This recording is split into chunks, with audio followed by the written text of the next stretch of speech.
నానమోని మన్యం గారు అనేక కార్యక్రమాలు ఈ సమాజానికి ఉపయోగపడే కార్యక్రమాలు వారు చేయడం జరుగుతూ ఉంది. అందులో భాగంగానే ఈరోజు ఒక గొప్ప వ్యక్తి, భారతదేశానికి స్వాతంత్రం తీసుకొచ్చినటువంటి శాంతి స్వరూపుడు మహాత్మా గాంధీ గారి 155వ జన్మదినోత్సవం రోజున, అదే మాదిరిగా ఈ దేశానికి మాజీ ప్రధానమంత్రిగా పనిచేసిన లాల్ బహదూర్ శాస్త్రి గారి జన్మదినోత్సవం రోజున ఒక మెగా మెడికల్ క్యాంపును వారు ఏర్పాటు చేయడం జరిగింది. యువతను ప్రాణాలు రక్షించేటువంటి రక్తం దానం చేయడానికి వాళ్ళను ఉసికొల్పాలి, పురికొల్పాలి అనే ఉద్దేశంతో ఒక చిన్న ఆఫర్, మీరు రక్తం ఇస్తే నేను హెల్మెట్ దానం ఇస్తాను అనేటువంటి మాట వారు చెప్పడం జరిగింది.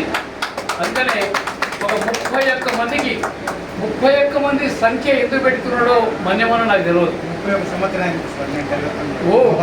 అదే మన్యమన్న 35 సంవత్సరాలకి టైలర్గా ఉన్నాడు కాబట్టి మన్యమన్న ఇలా 31 హెల్మెట్లు 31 మంది రక్తం ఇచ్చే వాళ్ళ గురించి వారు ఇవ్వడం జరుగుతూ ఉంది. మరి ఈరోజు 31 కన్నా ఎక్కువ మంది రక్తం ఇస్తే హెల్మెట్ గురించి కాదు, ప్రాణం కాపాడడానికి రక్తం ఇవ్వడానికి ఎక్కువ మంది వచ్చినారని మనం అనుకోవాలి, తప్పకుండా ఈ రెస్పాన్స్ బాగుంటుంది. ఎందుకంటే మన్యమన్న చేస్తున్న సేవ అందరికీ నచ్చింది. మనం ఎవరు కూడా ప్లాస్టిక్ వాడొద్దు, మనందరం బట్ట బ్యాగులే వాడాలని చాలా కాలంగా వారు ప్రచారం చేస్తూ వాటిని ఉచితంగా పంపిణీ చేయడం జరుగుతూ ఉంది. కాగితం బ్యాగులు పంపిణీ చేయడం జరుగుతుంది.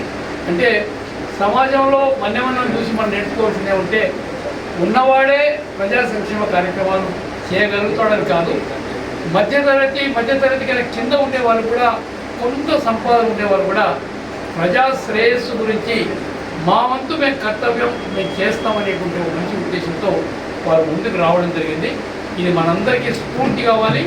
మనందరం కూడా వారిని చూసి నేర్చుకొని మన వంతుగా ఈ సమాజానికి కొత్త గొప్ప మనం సహాయం చేయడం ప్రయత్నించింది నేను మనసారా కోరుకుంటా ఉన్నాను.